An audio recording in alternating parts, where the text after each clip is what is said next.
Hello students, how are you? I hope you all are doing well.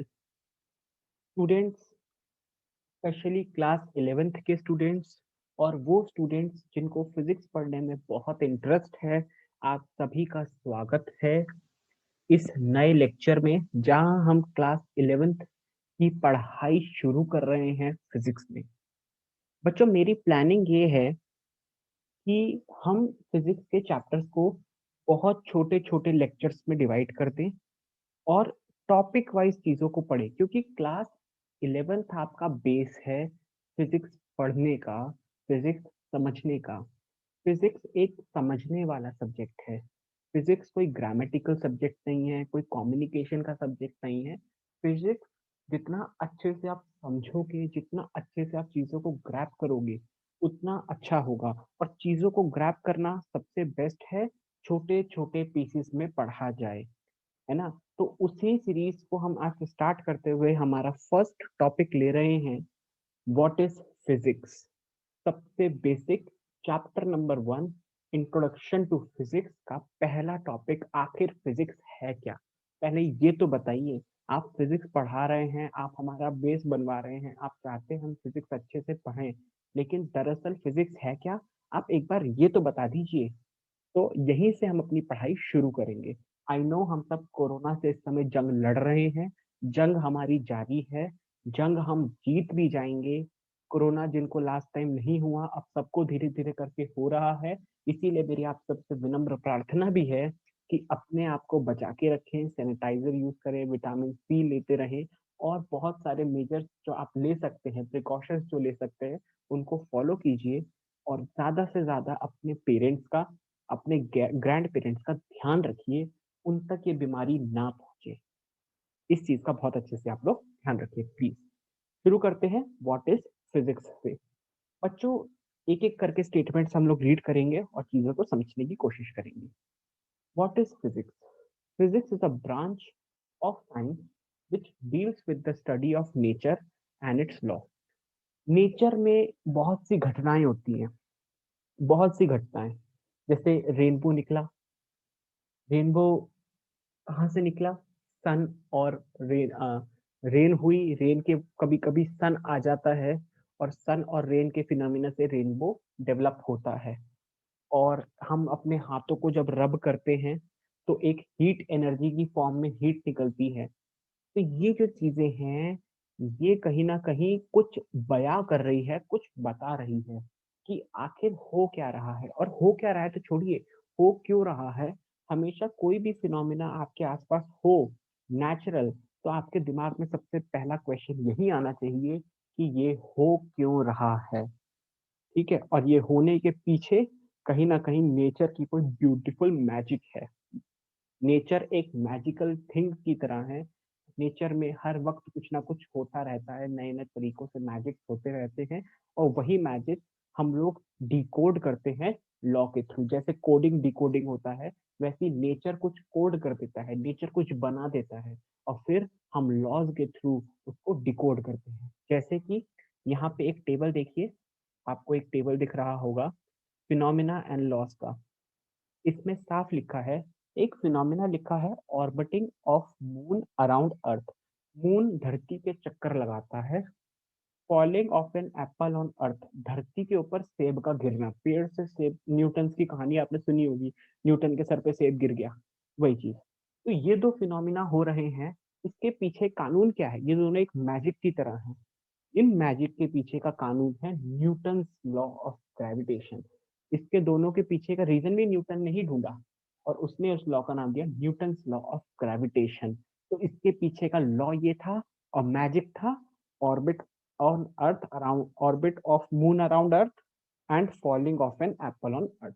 Magic यानी कि जो natural thing हो रही है, और वो नेचुरल थिंग किस लॉ से हो रही है, उसका एक बेसिक एग्जांपल यहाँ पे दे रखा है। नेक्स्ट लाइन देखिए, nature around us is a big chess game played by nature. Nature जो है हमारे साथ एक बहुत बड़ा चेस का गेम खेल रहा है, बहुत बड़ा चेस का गेम। चेस के गेम में क्या होता है, मान लो आप और मैं दो जने चेस खेल रहे हैं, और दो जने साइड में बैठे देख रहे हैं। एक बंदा जिसको सारे रूल्स पता हैं, वहीं दूसरा बंदा है जिसको कोई रूल्स नहीं पता है। मान लो मैंने कोई एक ऐसी चाल चली जिससे आपको चेक एंड मेट हो सकता है, और जिस फर्स्ट बंदे को सारे रूल पता है उसने ये चाल समझ ली कि मैंने वो चाल क्यों चली है, क्योंकि उसे बेसिक रूल्स पता है। और जो सेकंड है जिसको रूल्स नहीं पता, वो इसको डिकोड करने में सालों साल लगा देगा, लेकिन हो सकता है वो डिकोड कर भी ले, लेकिन उसे बहुत टाइम लग जाएगा और शायद वो डिकोड कर भी ना पाए। तो event in nature are like great move in the game. जो चाल मैंने मूव गेम में चली है वो एक बहुत बड़ा नेचुरल इवेंट की तरह है। ठीक है। We are allowed to observe the nature and guess the basic rules according to which event takes place. हम लोगों को ऑब्जर्व करने की इजाजत है, चाहे हमें बेसिक रूल पता है या नहीं पता है। जिसको बेसिक रूल पता है, जिनको बेसिक चीजें पता है, जिनको बेसिक लॉ पता है, वो डिकोड कर लेंगे, जिन्हें नहीं पता वो शायद ना कर पाए।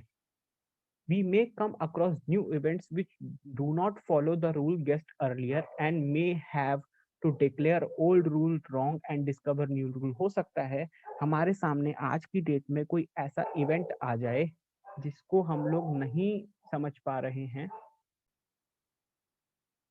तो हम बात कर रहे थे नेचर के बारे में। नेचर को ऑब्जर्व करने से हमें कोई नहीं रोक सकता। अगर हमें नेचर के बेसिक रूल्स पता हैं तो हम जब नेचर को ऑब्जर्व करेंगे तो कहीं ना कहीं हम वो चीज डिकोड कर लेंगे जो नेचर में हो रहा है। बट अगर हमें नेचर के बेसिक रूल्स ना पता हो तो हो सकता है हमें कई साल लग जाए, काफी टाइम लग जाए। ऑल्दो साइंटिस्ट को बहुत टाइम लगता है चीजों को डिकोड करने में, बट हम एक बेसिक बात कर रहे हैं।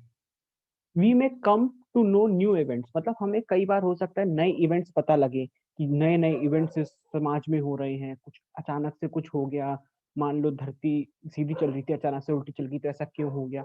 जस्ट एन एग्जांपल, ऐसा होगा नहीं, हो भी सकता है नहीं भी हो सकता, मुझे नहीं पता।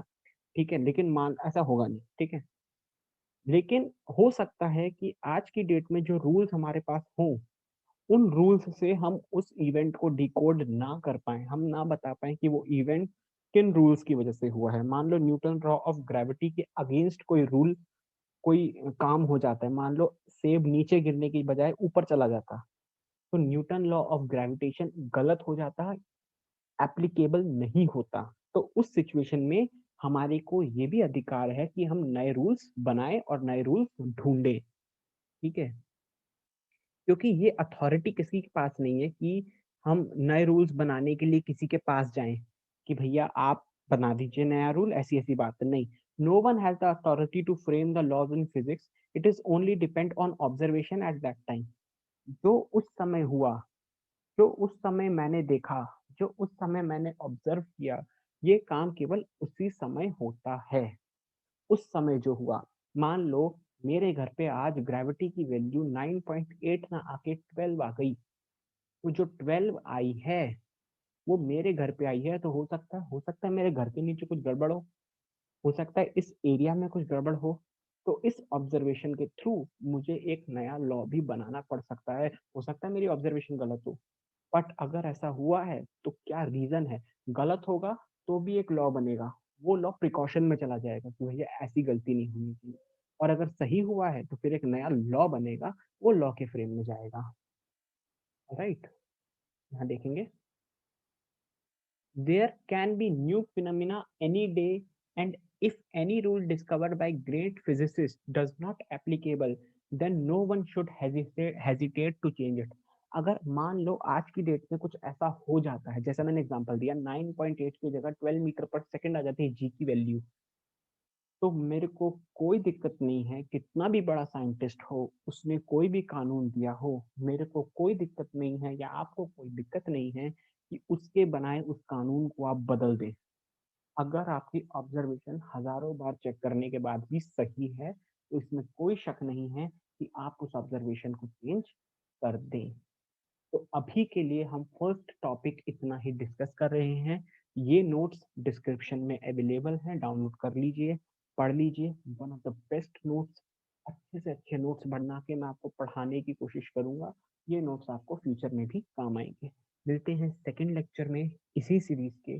तब तक के लिए बने रहिए। All the very best. Thank you so much. Bye.